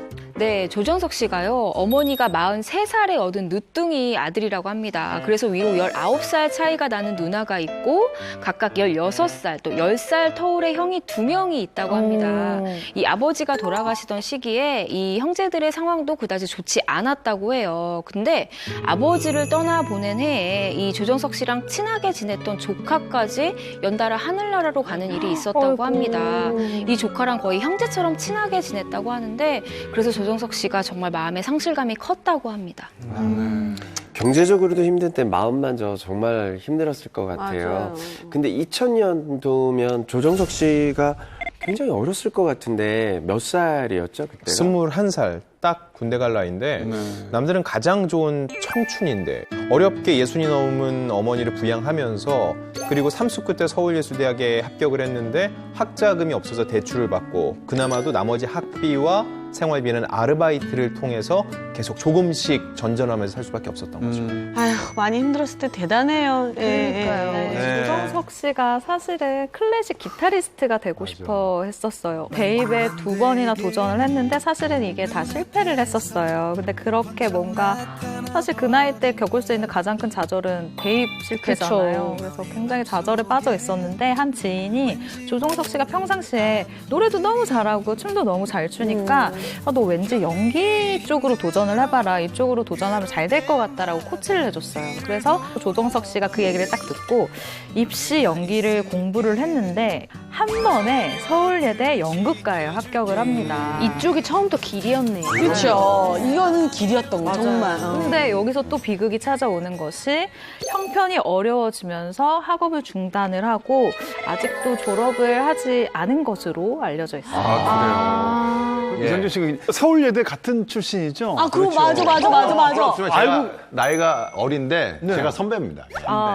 조정석 씨가 함수를 하셨기 때문에 처음에 이제 OT를 가는데 OT를 가면은 이제 신입생들이 장기자랑을 해요. 그쵸. 근데 이제 다 자기 연기력 보여주고 뭐 춤 배우고 뭐 재즈 댄스 이런 거를 보여주고 뭐 웃긴 사람들은 뭐 코미디를 보여주고 하는데 어떤 학생 한 명이 의자랑 통기타를 놔두고 한 10분 동안 기타를 치는 거예요. 10분 동안?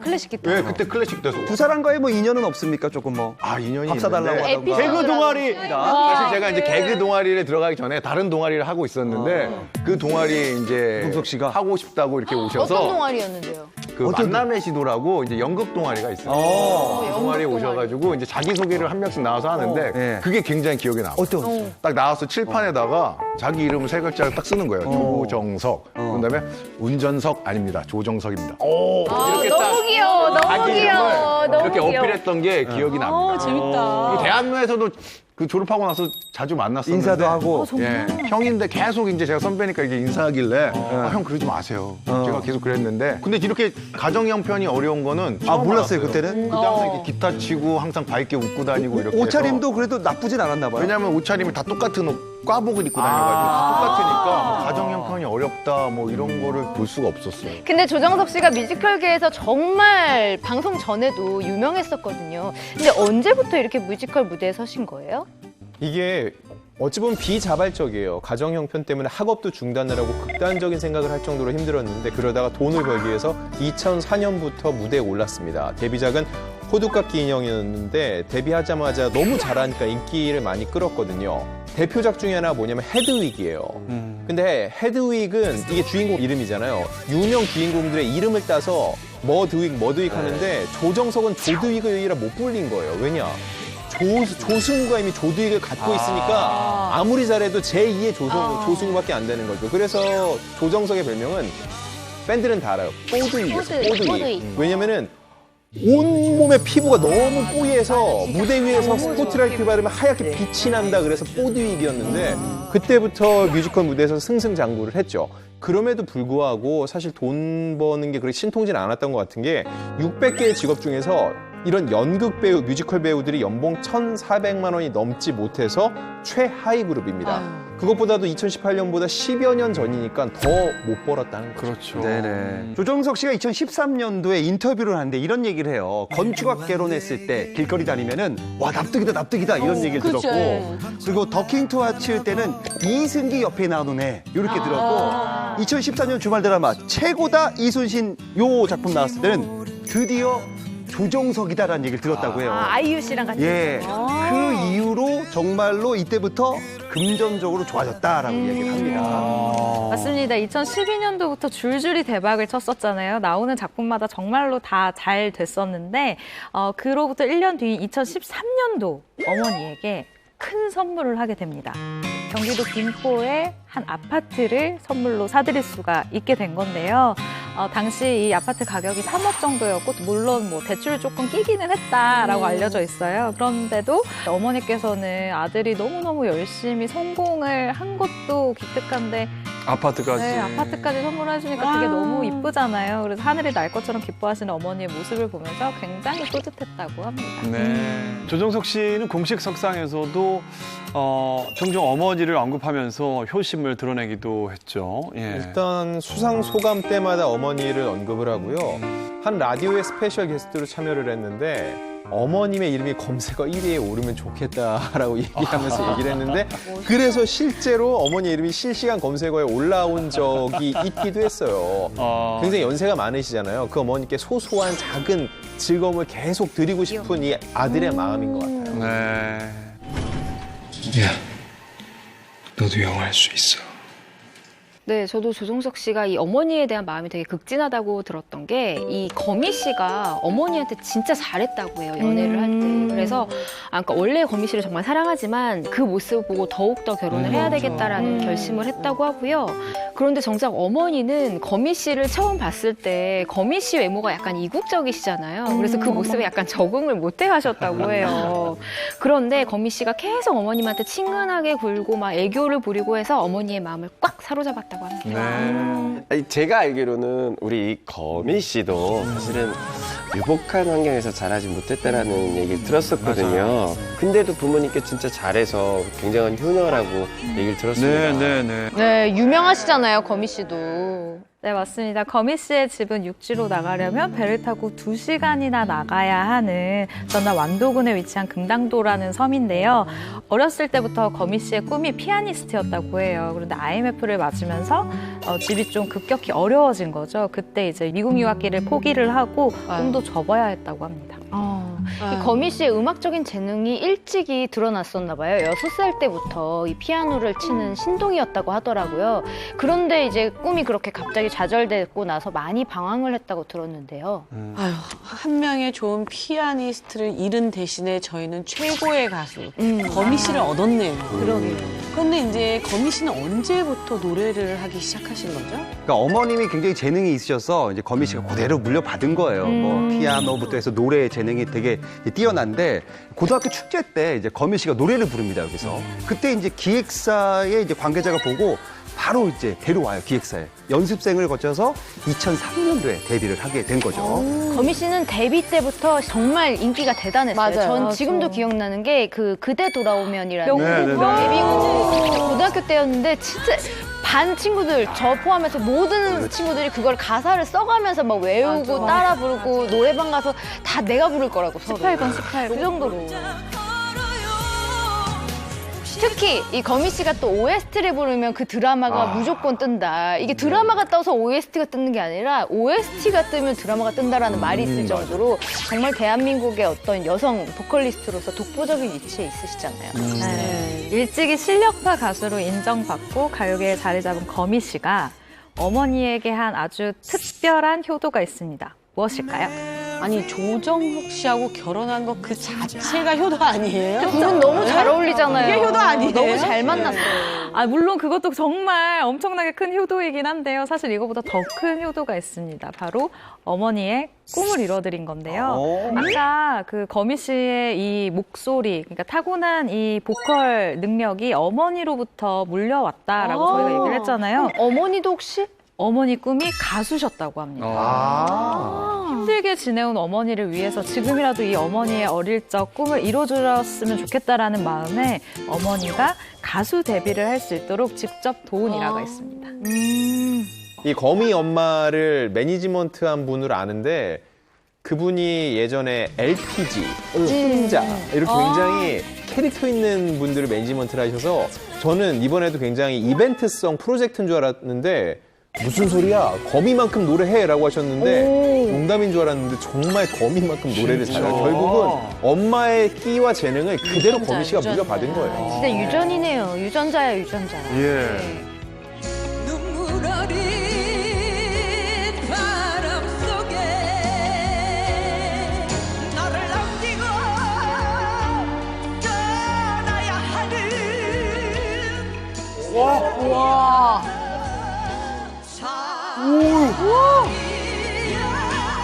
야, 근데 목소리 톤이 진짜 비슷한데요? 이거 프로 가수 아닙니까, 이 정도면?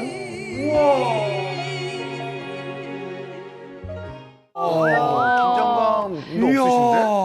근데 헤어스타일도 비슷하시고 얼굴도 닮았고 목소리도 비슷하고 정말 신기하네요. 저기 뭐야 액션이 네. 너무나 프로 가수의 연륜 있는 가수의 어떤 그러니까요. 열정적인 그 모션이 나오네요. 이 정도면은 그냥 어머니라서 앨범을 내드렸다기보다는 정말로 안타까운 마음에 너무 실력이 대단하네요. 있으시니까. 정말 그렇게 모전 도와드린다. 여전이다 예, 라는 예, 말이 예, 예. 딱이네요. 또 최근에 우리 정석이 형하고 네. 거미 형수님에게 좋은 소식이 있다고. 아, 좋은 소식이 있습니다. 올해 이제 8월쯤 이제 출산 예정인데 보세요. 조정석 씨가 늦둥이 아닙니까? 이제 어머니의 80대예요. 이 2세는 큰 선물입니다. 큰 효도예요. 가정의 달 5월을 맞아 황영진 씨가 네. 아주 특별한 소식을 준비하셨다고요. 자, 여러분 내일이 무슨 날인지 다 아시죠? 알죠. 어른 어리는 알죠. 어른 어리는 5월은 푸르구나. 5월은 어리구나. 5월은 근데 벌써 어린이날이군요. 그렇죠. 오늘 제가 만난 스타가 정말 아이들의 꿈과 희망을 위해서 전 재산을 다 털어내신 분입니다. 전 재산뿐만 아니라 심지어 대출까지도 받아서 무려 말이죠. 금액이 110억 원, 110억 원, 110억 원을 들여서 놀이동산을 만드신 대단한 스타를 만나고 왔습니다. 지금 그런 분이 있어요? 만나보시죠. 자, 이곳은 경기도 양주시에 위치한 한 놀이공원. 이곳의 주인은 다름 아닌 중견 배우 임채무 씨입니다. 저 황영진이 출동했습니다.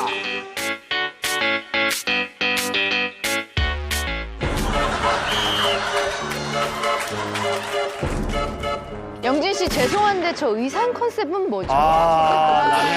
뭐죠? 오바다. 임채무 씨의 코스프레를 하고 갔습니다. 자, 임채무 씨가 어디인지 한번 찾으러 한번 가보겠습니다. 예? 혹시 여기 다니시는 임채무 선생님 보신 적 있으세요? 혹시 임채무 선생님 어디 계신지 모르세요? 모르겠습니다. 아, 고맙습니다. 예.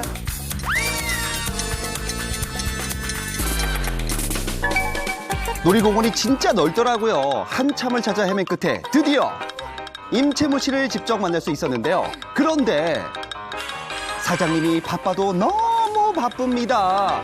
혹시 카메라 때문에 일부러 그러나 했더니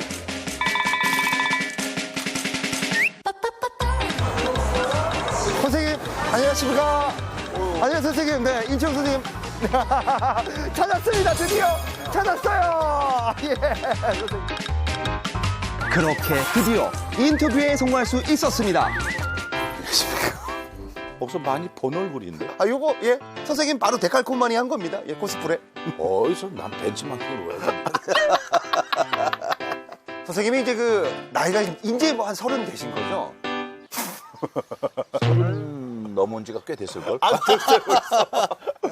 올해 데뷔가 얼마나 되신 거예요, 선생님? 횟수로 하면 한 49년?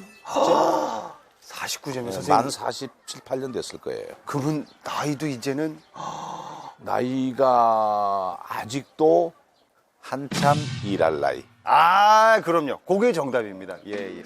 일단 가 오픈을 했습니다. 예. 그죠? 짧게 좀 소개를 좀 부탁드리겠습니다. 네. 이게 지금 횟수로는 한 32년째 되죠. 네네. 그런데 우여곡절도 많았고. 네네. 그런데 어떤 고행길이라도 나는 내가 인생을 즐기기 때문에 이거를 끝까지 고수할 거고 일이 좋아서 그리고 사람 만나고 이렇게 즐기는 모습들 보면은 내가 즐겁기 때문에 그냥 그 사람 즐기는 거 보면 나도 즐거워. 자, 요거 이제 놀이동산 이거 무슨 뜻입니까, 요게? 원래는 둘리였어요, 둘리. 아, 둘리? 예, 예. 그런데 어느 누가 전화가 왔어. 누구냐 그랬더니 둘리를 만든 제작자래. 그거 사용하시면 안 되죠. 그래서 왜요? 이런 모든 사람이 당신 작품을 좋아하면 더 좋은 거 아닌가 그랬더니 그래도 저작권료를 내야죠. 그래서 그렇게 저작권료를 내고 쓸 만큼 그렇게 여유롭지는 못하다. 근데 그래도 내셔야 됩니다. 그래서 그래요? 그래서 오케이 알았습니다. 그래서 우리 직원들 일로 와봐라. 둘리 가져와라. 둘리 모형 FRP를 만드는 이랬거든요. 귀 잘라라. 그쪽 배 잘라라. 요 가운데 원 거다 스프레이 뿌리고 됐다 그러고 전화해서 한번 와서 보시죠. 둘리인지 아닌지. 그래놓고 가만히 생각하니까 이거 둘리도 아니고 아무것도 아니야. 그래서 이걸 어떡하나 이제 둘리를 쓰지 말랬는데 조형물만 쓰지 말라는 게 아니고 이름까지 쓰지 말라는 거니까 둘리. 여기가 옛날에 아베크족들이 많이 하는 데이트 코스예요. 예. 가족 나들이보다는 가족 문화가 없었으니까. 네네네. 맞다. 둘리가 아니라. 둘이. 둘이 와라. 그래서 그때부터. 이게.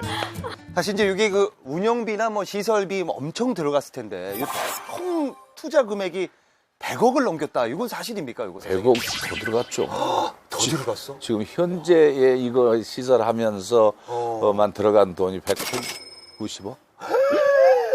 지금 현재 은행 대출만 120억? 여의도 아파트 2채 팔았으니까 한 180억. 그때 아파트 파신 거예요? 다 팔고 여기 진짜. 흔히 주변에서 그래요. 네 나이가 몇 년을 더 살겠다고. 왜 이렇게 욕심을 부리느냐? 그래, 거기다 수백억 투자. 돈을 벌려고 투자하면은 투자를 안 해요. 그 돈 가지고 써도 다 못 쓰고 죽어요. 그런데 옛날에 호랑이는 죽어서 가죽을 남긴다고 하잖아요. 맞아요. 네. 맞아. 장흥 가면은 그 사람이 세웠던 그 건물이 살아있어. 그러면 다시 한번 향치가 그때를 회상하지 않을까 하는 기대감이 상당히 크죠, 나로서는. 아니, 이제 주변 사람들이나 가족분들이 랜드 이거 하는 거에 대해서 반대하는 분들도 있지만 응원해 주시는 분도 있을 것 같아요. 거의 반대해요. 그치. 왜? 이 어린이 사업이라는 게 돈 벌려고 마음 먹고 이 사업을 하면은 안 됩니다. 그러니까 여기 있는 이유가 어린아이들이 순진하게 울면서 웃으면서 더 태워달라고 엄마랑 싸우면 이런 모습 보면서 희비상곡선을 느끼는 거죠. 그 자체를 즐기는 거예요. 근데 사실 이제 또 이런 풍문도 있어요. 직원들을 위해서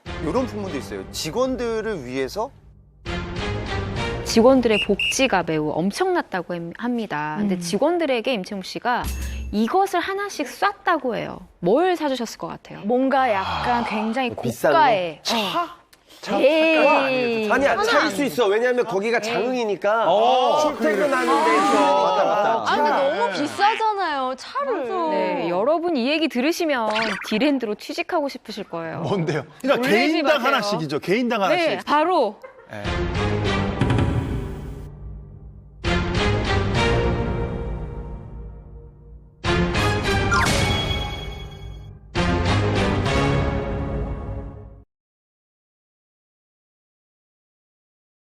여러분 이 얘기 들으시면 디랜드로 취직하고 싶으실 거예요. 뭔데요? 그러니까 놀라지 개인당 마세요. 하나씩이죠. 개인당 하나씩. 네, 바로 네. 아파트 한 채씩.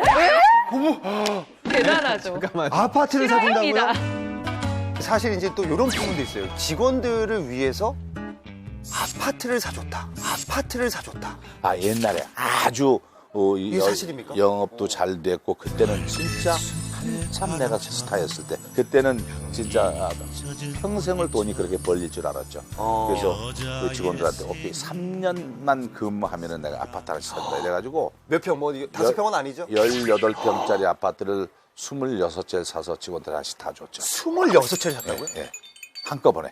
지금도 그 아파트에 사는 직원이 있다 그래요. 그 명의도 그럼요. 다 너무. 아니, 왜 그러셨어요, 선생님? 아, 그때는 그렇게 잘해주면 자기들도 열심히 해서 나도 부자 될 줄 알았지. 아, 근데 그분들은 늘 감사하고 있죠, 지금도. 물론이겠죠, 그럼요. 와, 스케일이 대단하시네. 아, 대체 언제 했어? 제가 거기 가서 일을 했어야 됐는데. 그러니까. 진짜 뭐든 할 수 있거든요, 저도. 저도 굳은 일 마다하잖아.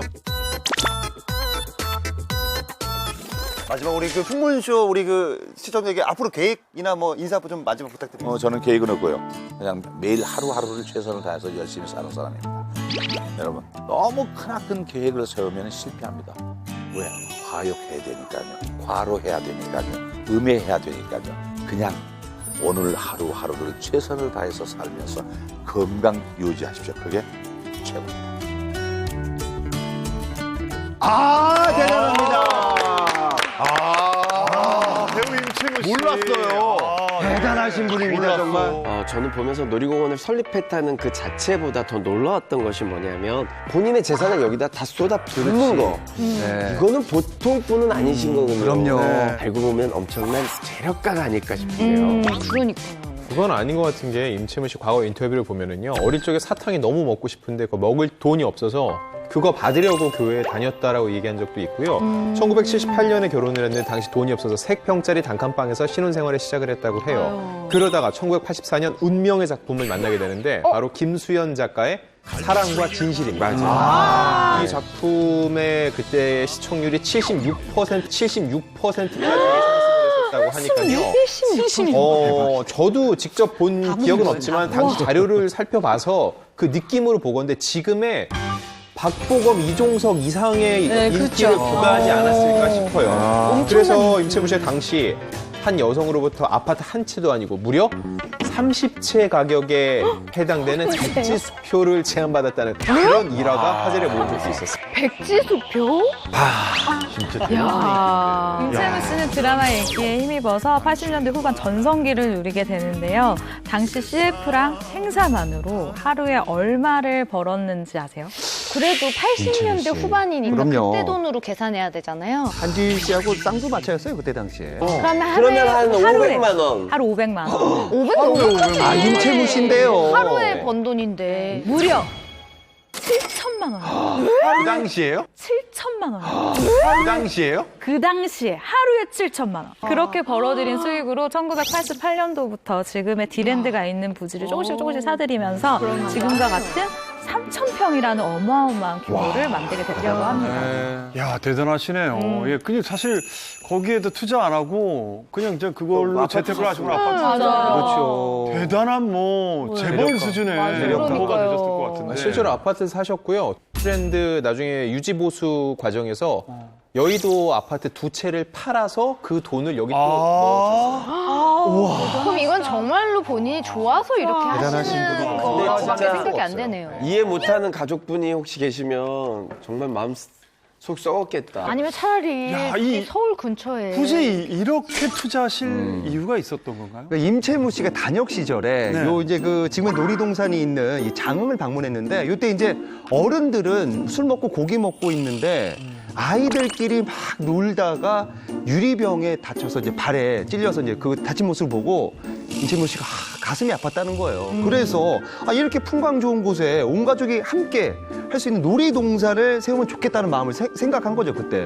그래서 2년 동안 부지를 모아서 1990년에 장흥의 디랜드를 만들게 된 겁니다. 자, 직원분들에게 아파트 한 채씩 선물할 만큼 대박이 났던 이 임채무 씨의 놀이공원, 이게 사실은 갑자기 힘들게 된 상황을 겪게 됐다면서요. 1999년에 그 장흥에서 엄청난 장마가 있었는데 계곡물이 범람하면서 아이고. 이 놀이동산이 많이 훼손이 된 거죠. 게다가 IMF까지 터지면서 경영난에 시달리게 된 거고 결국은 2006년에 한 차례 휴장을 했고요. 그러다 3년 후에 2009년 다시 재개장을 했는데 그때도 무려 30억 원이 더 투입이 됐습니다. 그런데도 어쩔 수 없이 매달 또 4천만 원씩의 적자를 내서 2017년에 두 번째 휴장을 하고 3년 동안 또 번 돈을 다 투입을 해서 이번에 재개장을 또 하게 된 거죠. 그래요. 예. 그런데도 임채무 씨가 놀이공원 사업에 이렇게 매진하고 포기하지 않는 이유는 뭐 다른 게 또 있을까요? 그러니까 뭐 임채무 씨의 주변 이제 지인들은 이 놀이공원 운영하는 걸 굉장히 반대한대요. 하지 말라고. 왜냐하면 버는 족족 이 놀이공원에 다 투자를 하니까 이게 안타까운 거죠. 그러니까요. 예전에 오죽했으면 고 이주일 씨가 이런 얘기를 합니다. 수십억을 들여놓고 5억은 벌었냐? 이러면서 호통을 쳤다고 합니다. 근데 임채무 씨가 뭐 이런 마음이에요. 난 돈 버는 것도 좋지만 아이들과 노는 게 너무 좋다. 아이들이 웃고 달려와 안기는 모습만으로 충분하다. 이 놀이공원에 대한 애틋한 마음을 전하고 있습니다. 아무리 남편을 사랑하고 남편을 응원한다고 해도 30년의 적자면 아니 뭐 지금 남편이 뭘 해요? 뭘 하시나 봐요. 진아 씨 뭐 사업 삼선 씨 죄송한데 이입이 너무 진화 씨가 뭔가 사업을 한다고 한 1억을 뭐 하시나? 했어. 근데 3년째 적자야. 어떻게 하시겠습니까?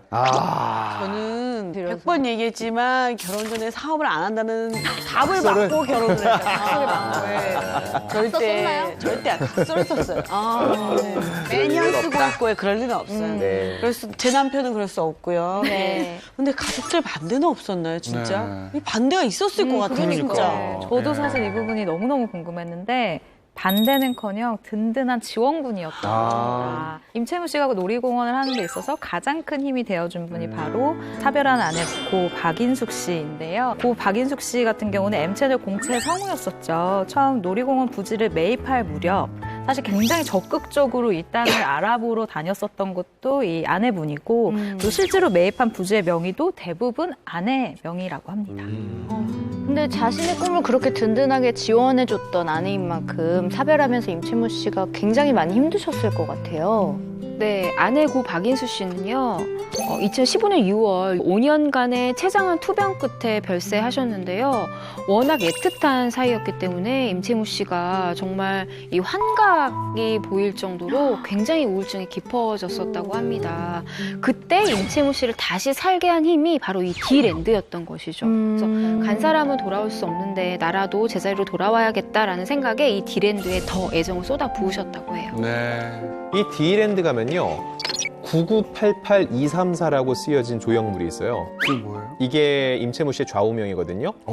99세까지 팔팔하게 살다가 2, 3일만 앓다가 죽자. 이거예요. 그래서 2년 전에 임채무 씨가 노래를 발표했는데 그 노래 제목도 9988 내 인생이에요. 99세까지 팔팔하게. 근데 그분이 그렇다고 당장 내일 1년 후, 10년으로 걱정하면서 사는 분이 아니라 오늘 내가 즐겁고 행복해야지 평생 행복할 수 있다고 생각을 하는데 지금 이 순간 임채무 씨에게 가장 행복한 게 바로 이 디랜드를 운영하는 그거라는 거죠. 정말 아이를 너무 좋아하세요. 그 웃는 모습에 본인도 행복함을 느끼더라고요. 존경스럽습니다, 정말. 진실이 알고 싶은 풍문이 있으십니까? 여러분의 궁금증이 풀릴 때까지 넓고 깊고 흥미로운 풍문오드로쇼는 계속됩니다. 여러분 감사합니다. 수고하셨습니다.